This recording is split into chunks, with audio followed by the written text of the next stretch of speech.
Adam. See it here fine. Now what kind of food be this? Apple. Apple. Test am. It's sweet oh. I wait to see this food. You know that tree? Me Baba go say mono near. And the food be this. Eh? If you don't kill me. You know say God say mono near that tree. You carry the food, come give me shop. I don't die. Adam. Sir? Why you dey add your to use? I naked. Adam. How you take no say you naked? Baba go na ifo. I dey my own carry apple, come give me shop. Baba go na lie you. I just dey call na. Now I see Adam dey shop something. As I say Adam wetin dey shop, he say na apple. I never see this fruit for my life before. Continue. Now as I say Adam why you see apple?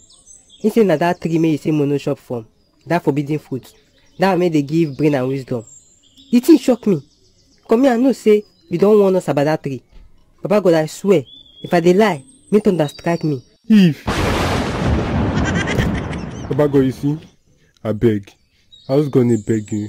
You know say I never mess up before. If no be if, this one for no happen now, I beg. Forgive me, just this one as I beg. Adam, you see yourself, you dey go towards woman. Now, all the plans I get for you don't spoil.